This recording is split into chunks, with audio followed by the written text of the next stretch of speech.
পড়ন্ত বিকেল, এই তো প্রকৃতির এক স্নিগ্ধ কবিতা। সূর্য যখন আকাশের কোণে তার শেষ আলো ছড়িয়ে দেয়, তখন যেন পৃথিবী এক নীরব ভালোবাসার গল্প শোনায়। আকাশের রং ধূসর থেকে রক্তিম হয়ে ওঠে, ঠিক যেমন মানুষ ক্লান্ত দিন শেষে তার মনের গহীনে সুখ দুঃখের কাব্য খুঁজে পায়।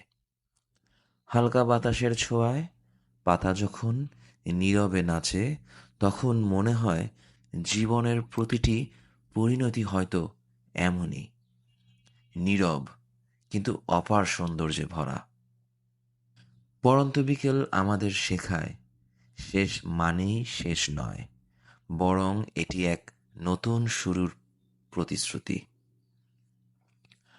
আলো মুছে গেলে যেমন রাতের তারার মেলা শুরু হয়, তেমনি প্রতিটি ব্যর্থতা, প্রতিটি কষ্টের পর আসে নতুন সম্ভাবনার আলো। পড়ন্ত বিকেল তাই কেবল সময় নয়, এটি একটি উপলব্ধি, জীবনকে ভালোবাসার, প্রতিটি ক্ষণকে উপভোগ করার। হৃদয় যদি শ্রান্ত হয়, তাকাও আকাশের দিকে। পড়ন্ত বিকেলের রঙিন গল্প তোমার মনের গহীনে শীতল পরশ বুলিয়ে দেবে।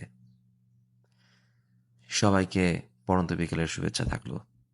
ভালো লাগলে অবশ্যই লাইক ও কমেন্টস করতে ভুলবেন না। ভালো থাকুন, ভালো রাখুন। আল্লাহ হাফেজ।